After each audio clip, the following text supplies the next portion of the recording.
Welcome to our roundtable discussion.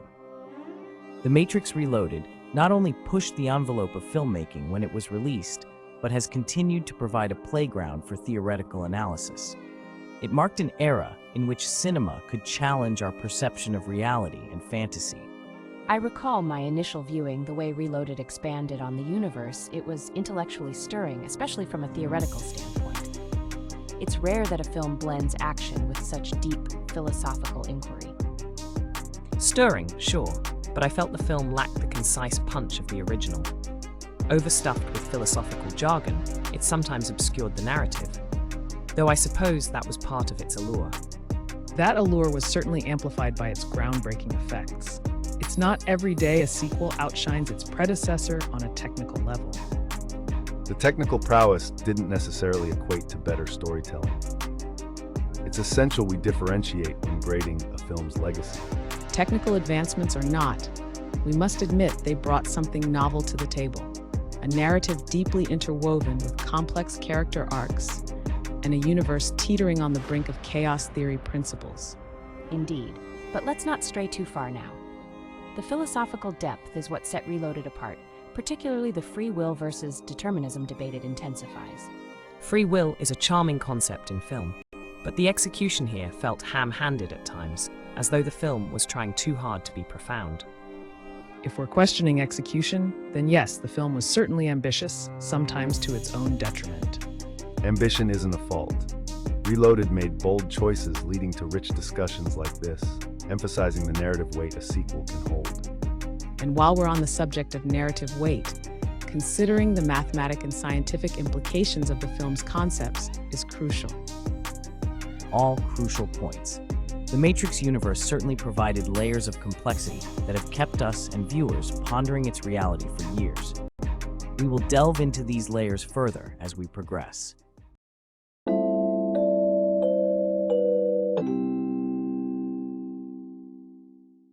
The Matrix Reloaded presents us with a rich philosophical landscape.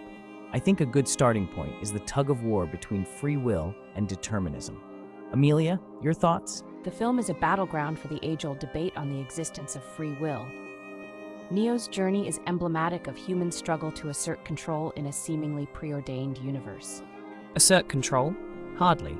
The narrative threads Neo's actions as if they're choices, but reveals them as cogs in a grander design, ultimately reinforcing determinism. But remember, the Oracle speaks in probabilities, not certainties.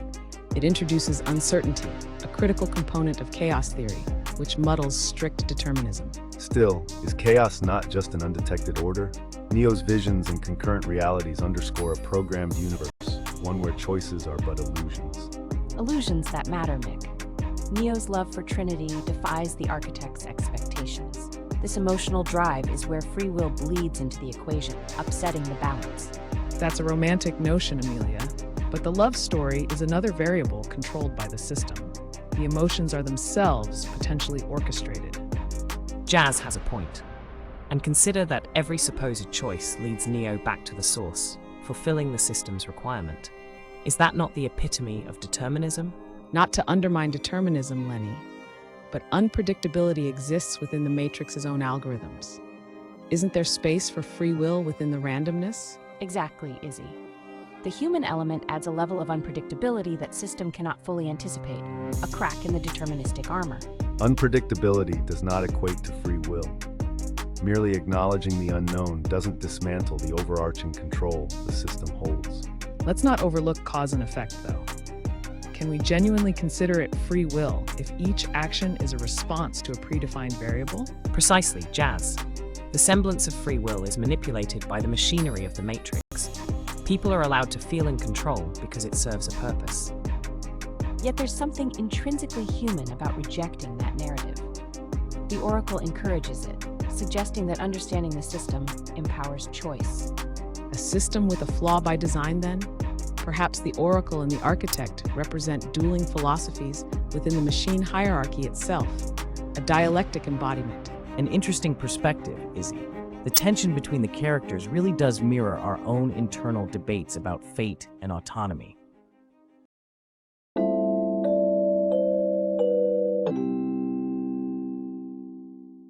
The visual spectacle of the original Matrix set a high watermark for its sequels. How do we feel Reloaded pushed, or perhaps even strained at the boundaries of special effects? It pushed hard, definitely. The highway chase sequence alone was a game changer. The choreography, the integration of CGI and live action, it was ambitious and it altered action cinema. I'd argue, though, that ambition doesn't inherently mean success. Some of the CGI feels overdone.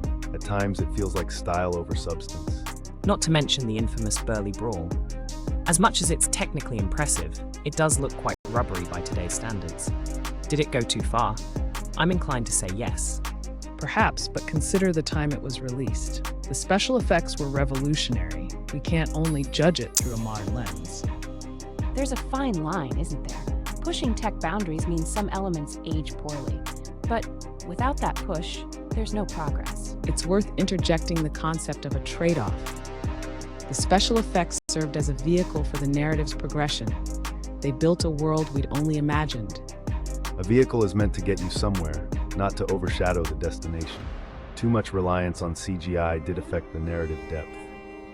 Let's not underplay the success of those special effects in expanding the universe of the Matrix. They were central to bringing the more abstract parts of the story to life. True, yet there's charm in the practical effects which greased the wheels of the audience's suspension of disbelief. We do well to remember the balance Reloaded struck. I think we can agree, striking the right balance is crucial. Overemphasis on effects risks drawing the viewer out of the narrative experience. Although, if we're discussing balance, the ripple effects of Reloaded's CGI contributed significantly to industry advancements. That's noteworthy. Absolutely, the advancements set a precedent. We saw the ushering in of a new era of special effects that has only continued to evolve. A spirited discussion, showing both the strides made by Reloaded and the pitfalls of its own ambition. It appears that while we acknowledge its technical prowess, its legacy is a mix of reverence and cautionary tales.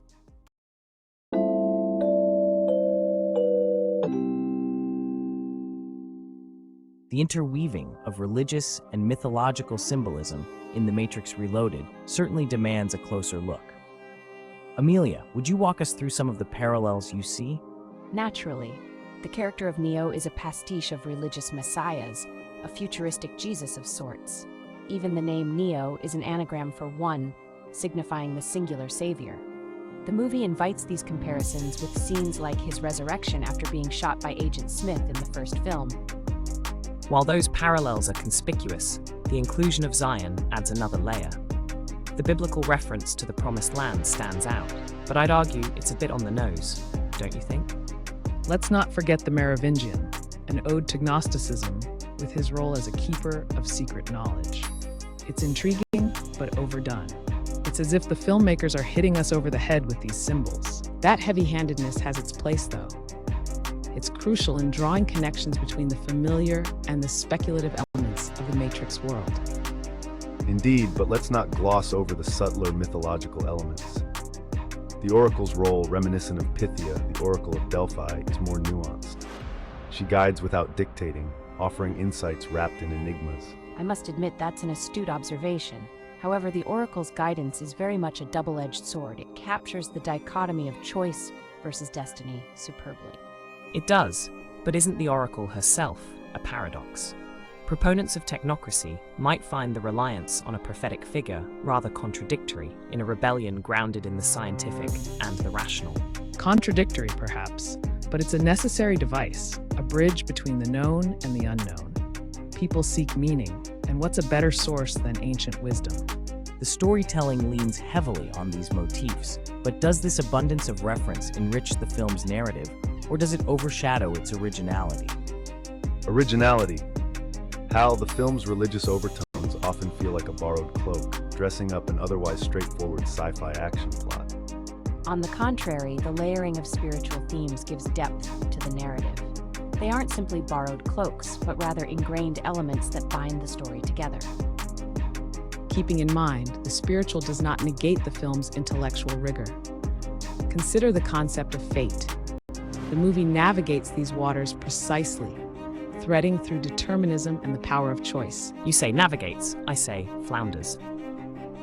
The suggestions of predestination are clear, yet the insistence on player autonomy within the Matrix leaves one questioning, is there true free will?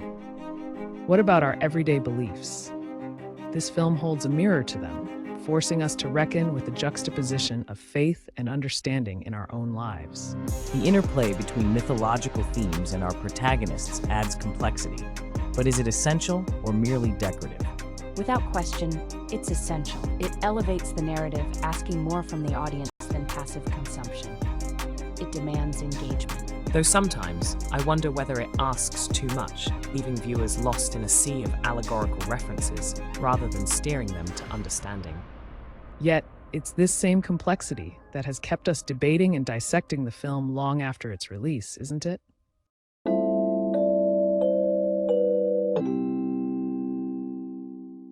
Let's pivot now to the concept of the One. This Messianic theme has deep roots in storytelling.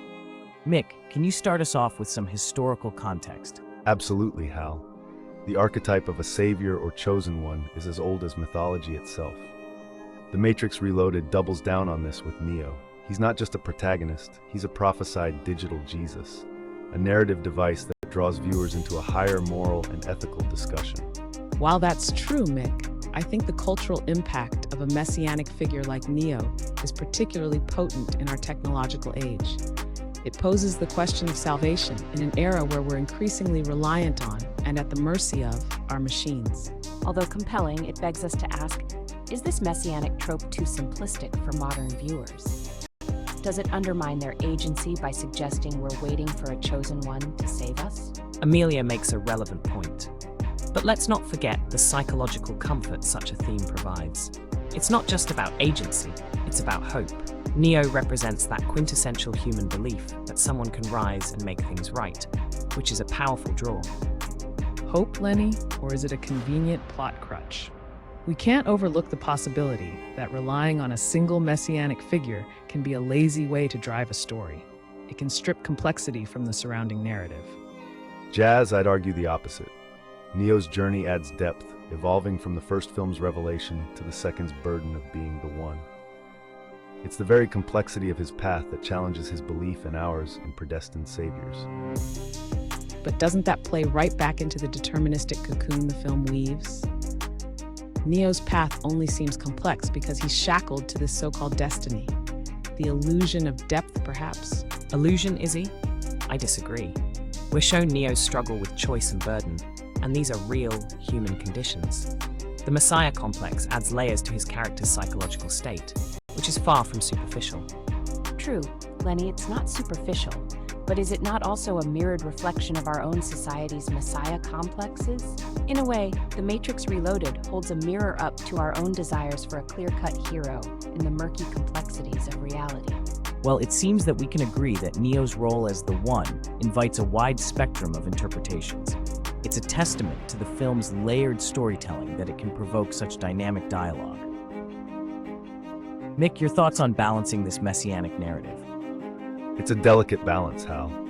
Lean too much on the messianic, and you risk alienating viewers who crave more nuanced storytelling. But done right, as I believe The Matrix Reloaded has achieved, it can be a touchstone for exploring our deepest existential quandaries.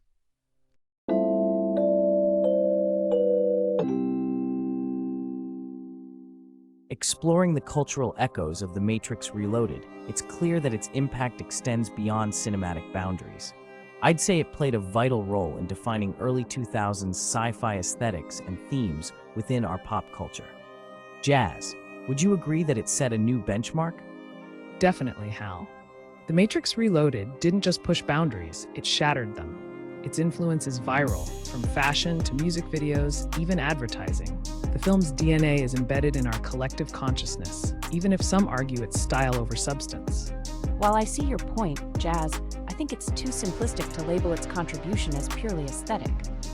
This film brought complex scientific ideas into mainstream conversations. Quantum theory, simulation hypothesis, that's its real power. Complex? Hardly. It's peppered with scientific jargon that's mostly window dressing. Let's not inflate its importance. True influence should elevate public understanding, not just drop terms for coolness. Coming from a scientific background, I understand the skepticism, but you're underestimating the curiosity it sparked. People delved into physics and philosophy because of The Matrix Reloaded, even if it began with simple fascination. Fascination doesn't equate to understanding, Izzy. It's like giving a kid a lab coat and calling them a scientist. But it's that initial intrigue, jazz, that leads to deeper exploration. Not everyone's journey into science starts academically. The film's visualization of complex scenarios made them accessible, even inspiring for some. Accessible, maybe. Misleading, definitely. It opened doors to pseudoscientific interpretations that we're still combating today. The sci-fi genre, especially this film, has a responsibility it didn't quite uphold. The genre has always been a gateway, though. It presents ideas that challenge societal norms. The Matrix Reloaded did turn a page for sci-fi, giving it a darker, edgier framework to operate within. True, how it reshaped sci-fi. However, as a turning point, I question its direction. The substance often took a backseat to spectacle. Yet, isn't evoking wonder the essence of sci-fi? The Matrix Reloaded may have its flaws, but it certainly expanded horizons and undoubtedly influenced the trajectory of the sci-fi genre for years to come. An influence that maybe should have come with a disclaimer.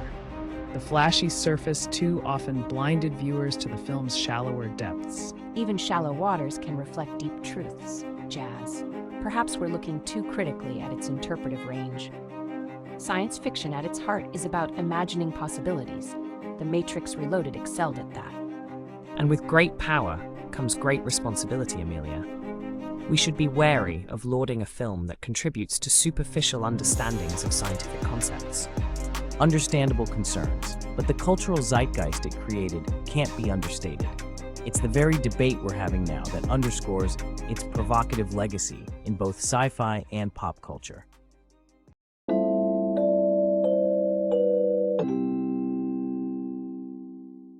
The portrayal of female characters in The Matrix Reloaded was quite a step up from the usual action film. Trinity's not only a love interest, she's a skilled hacker, a warrior. And still, her character revolves heavily around Neo. Her development feels tethered to his journey, which often overshadows her own. That's a fair point, Izzy. But consider that Trinity breaks the mold for female characters in sci-fi. She essentially redefines what it means to be powerful in a male-dominated genre. I'd argue that wasn't enough. Her final act is a sacrifice for Neo's mission. So while portraying her as strong, the script doesn't escape traditional gender roles entirely. Do you not see the balance, though? The film presents multiple powerful female figures, like the Oracle and Niobe. Each has agency and influences the story's direction significantly. Mick, that's a solid observation. But let's remember, the Oracle's role is cryptic, guiding rather than leading, which is a subtle yet profound distinction. Guidance is leadership, Hal. The Oracle's wisdom fundamentally drives the narrative. Wisdom she dispenses, yes, but she doesn't do so independently. Her role, despite being critical, is inherently passive. Passive or not, these characters highlight the gender dynamics of this dystopian society. The narrative could have done more to emphasize their individual struggles and triumphs. That's where I take issue. Shouldn't the emphasis be on their contributions rather than their struggles? Why not celebrate their accomplishments? Because struggles define character, Jazz. The irony is, for all their strength, they're trapped in a cycle dictated by the male hero's destiny. Those cycles, though, Mick, do they not parallel our own societal expectations of gender roles that the film subtly critiques? It's a critique that falls short if it can't break free from the very tropes it's trying to challenge. But isn't that the point? Highlighting these tropes to spark a conversation? A conversation that, I dare say, has kept us engaged for 2 decades and counting. Engaged, yes, but it's about time we transcend beyond just engagement and push towards actual change in the portrayal of female characters. That's a goal I think we can all agree is worth pursuing.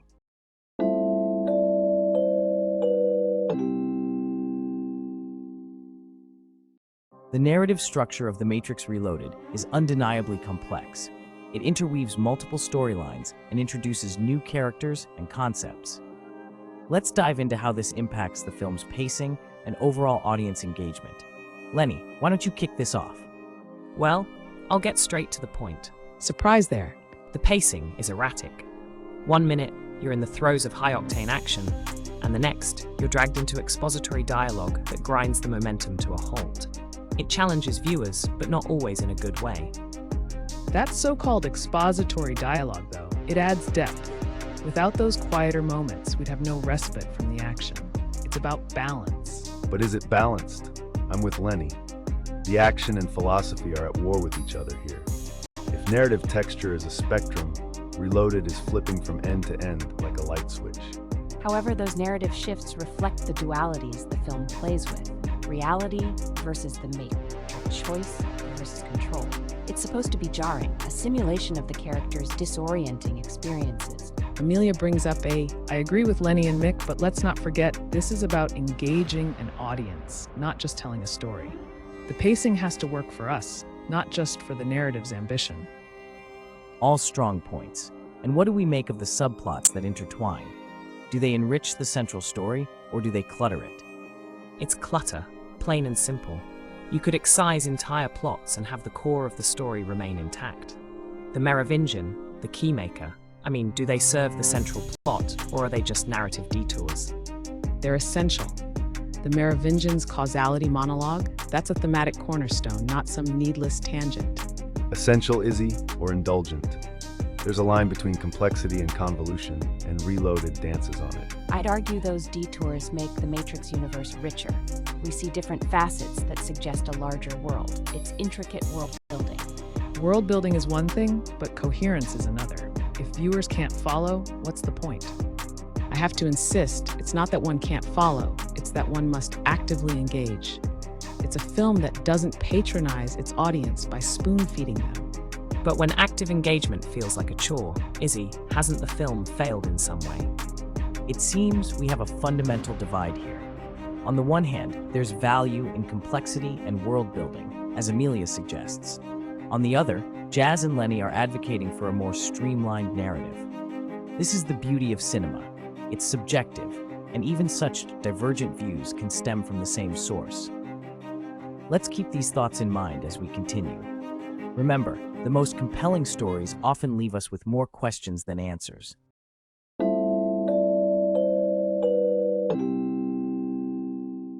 Moving on, The Matrix Reloaded undeniably expanded the universe we were introduced to in the original film. Mick, kick us off with your view on the world building here. The sequel's venture into deeper lore is ambitious. We must credit the Wachowskis for not just regurgitating a successful formula. They delve into the politics of Zion, the multitude of programs within the Matrix, the layers of control. It's compelling, despite the occasional bloat. However, in mathematics, we value both complexity and elegance. The expansion is complex, yes, but where's the elegance? The narrative feels congested with new concepts that are fascinating on paper, but muddy the waters more than necessary in execution. I see your point, Izzy, but the intricate world only enhances our understanding of the Matrix. Each edition feels like a puzzle piece fitting into a larger scientific and philosophical inquiry about reality and control. But there's such thing as too many pieces, Amelia. Sometimes less is more. The original Matrix was concise and transformative. This is inflated world building that disconnects at times. And on that note, Jazz, world building should serve the plot, not overwhelm it. The Matrix Reloaded is so dense that it sometimes feels like a lecture, not a narrative meant to entertain and enlighten. It's hardly just a lecture, Lenny. The sequel builds upon the first movie's framework, offering a richer experience. We learn that Neo's path isn't just about rebellion. It's about understanding the fabric of the very world they're trying to save. Wouldn't it be fair to compare its iterative narrative extensions to fractals in nature? They add complexity at every scale, but you always remain aware of the fundamental shape you're examining. The world of the Matrix is much the same. Interesting analogy, Izzy. But remember, not everyone finds beauty in complexity. The average viewer might find these extensions more bewildering than enlightening.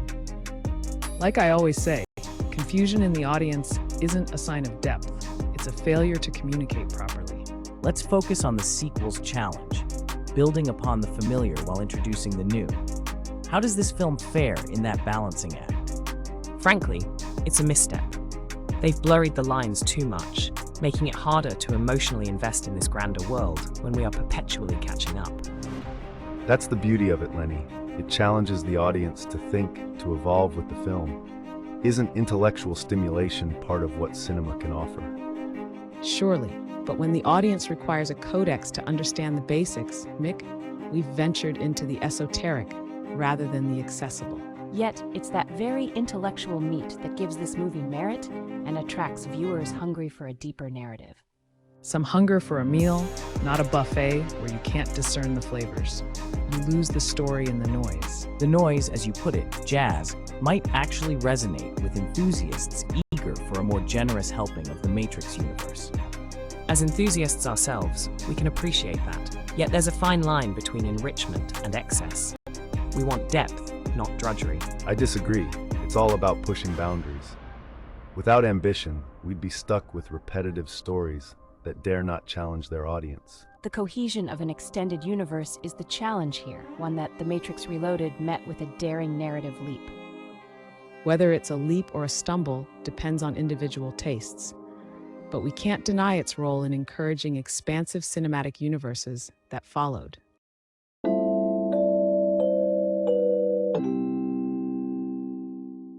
Let's dig into the socio-political layers of The Matrix. This film threads a narrative that seems more relevant now than ever, considering our discussions on authorities and control systems. The Matrix always spoke more than just its action. Its critiquing of corporatism, the state's monopoly on power, and the docility of the masses. It's astonishingly prescient. On point. And it's impossible to ignore the class struggles represented. Zion versus the machine world is a clear parable of the oppressed rising against the oppressors. Yet the film falls short in some respects. It's too black and white. Real socio-political systems are more nuanced, and that binary simplicity does a disservice to complex real-world issues. Disagree, Lenny. That simplicity is exactly what makes it accessible and hence powerful. It turns these issues into a digestible form that can reach a broader audience. Accessibility doesn't ensure depth, Jazz. We risk oversimplification. But I'll concede it's a film, not a political treatise. The metaphors are strong, but they only scratch the surface. While it may not dive deep, it initiates a discourse. That's key here. It prompts the audience to question and reflect, which is a potent starting point. True, Izzy. And it's not just the obvious authoritarian critique. It also poses philosophical questions about human nature. Do we have an inherent desire for freedom, or are we conditioned for servitude? That's a debate that predates The Matrix by millennia. The film revives it, sure, but doesn't necessarily add anything new philosophically. It doesn't have to reinvent the wheel to be significant. It's about context, and the film serves as a cultural touchstone for these philosophical debates within our modern setting. And besides, its depiction of a dystopia driven by artificial intelligence and machine learning hits closer to home in our age of rapid technological advancement. Let's not overlook the film's treatment of reality and simulation. That's a direct commentary on media manipulation and control over the narrative, something increasingly relevant in our digital age. Exactly, we're living in a time where distinguishing between true and false narratives is more challenging than ever. The Matrix Reloaded essentially predicted our struggle against misinformation. Granted, but we must be careful not to credit the film with too much foresight. After all, these issues have been at the forefront of societal concerns well before the film. Even if it didn't predict the future, Lenny, it certainly has shaped how a generation perceives these issues. The impact can't be overstated. Well, it seems we can all agree that while the film is not without its flaws, its portrayal of a dystopian world holds a mirror up to our own and challenges us to look critically at the structures of control in our society.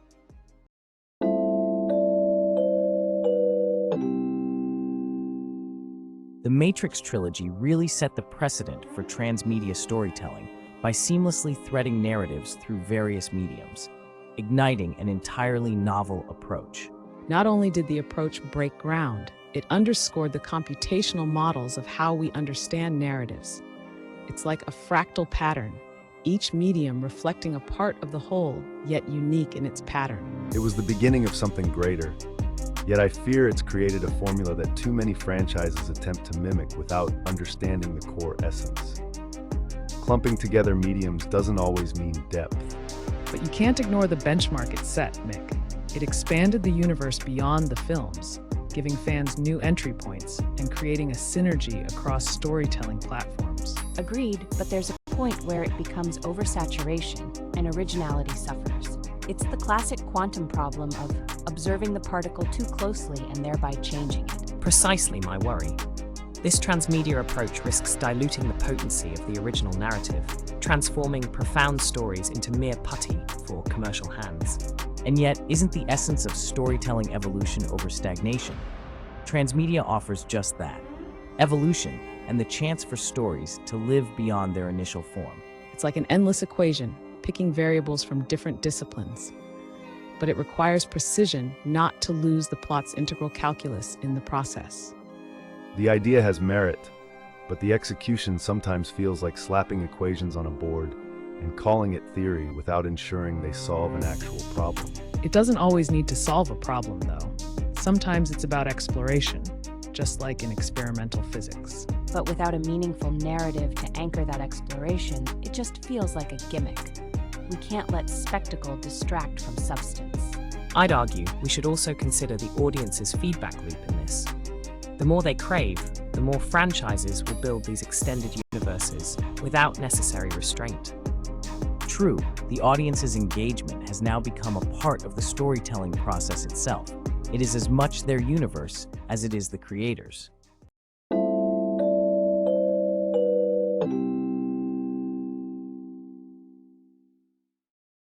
As we're nearing the end of our discussion, let's gather our final thoughts on the legacy of The Matrix Reloaded. Amelia, what stands out for you? In retrospect, the film's scientific ripples can't be overlooked.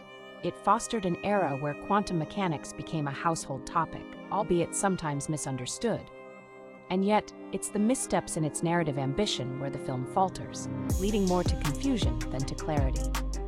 That confusion, Amelia, actually threw viewers into the deep end of philosophical debate. Whether that's a failing is subjective. I, for one, think it's brilliant. It's not spoon-feeding, it's challenging the audience. Challenging the audience is one thing, Lenny, but losing them is another. There's a balance, and sometimes Reloaded was on the wrong side of it. That said, it did expand the scope of what we consider possible in science fiction, paving the way for smarter, more interwoven narratives. And that's not the only expansion. The characters became icons, symbols. What began as a simple Messiah plot in the original was deepened in Reloaded, although it occasionally became too convoluted for its own good. Too convoluted? Perhaps, but there's beauty in complexity. The film took risks where most sequels play it safe, and it's those risks that resonate in filmmaking today. There's no denying its impact, despite its narrative tangles. The impact is undeniable, that much is clear. But as for resonance, did the film's attempts at depth ultimately reach the audience, or did it lose meaning in its own abstract machinations? It reached those willing to listen. Sure, it's not a perfect piece of cinema, but what it achieved in discussion, in thought provocation, that's the true measure of its impact. Even our own heated debates are proof of its success in stirring dialogue. Agreed to a point, Lenny, yet influence isn't just about debate. It's about legacy, what comes after. We see its DNA in later films and series, but Reloaded left footprints that some filmmakers have strived to step out of, not into. I think you're not giving enough credit to the ways it expanded media beyond film itself. The transmedia storytelling we're seeing now, Reloaded was a forerunner. Games, the animatrix, you can't ignore that lineage. True, Izzy, the transmedia aspect was innovative, but the success of a franchise can't be solely judged on its ancillary media. The core film has to stand on its own, which Reloaded does shakily at times. A tad harsh on the judgment, Mick. Time has been kind to Reloaded, and what was once a shaky foundation now seems almost prescient in terms of narrative and thematic complexity. To wrap things up, The Matrix Reloaded certainly boasts a complicated legacy, rich with innovation, yet muddied by its own intricacies. It's safe to say its intent to redefine a genre was successful, even if its methods stir controversy to this day. Now let's go around for a final brief personal takeaway. what does The Matrix Reloaded mean to you today? It's a film that dared to ask questions many wouldn't, and it's those questions that keep the film alive in both scientific and philosophical realms. To me, it represents a moment in cinematic history where high-concept science fiction reached mainstream appeal, warts and all. A flawed gem that pushed the boundaries of visual storytelling, leaving a mark on the cinematic landscape that's still felt today. It's an invitation to explore complexity in storytelling and an example of how film can intersect with other media, for better or worse. It stands as a testament to bold filmmaking and the enduring allure of cinematic innovation, combining science with existential inquiry. Very well put. Thank you all for your insights.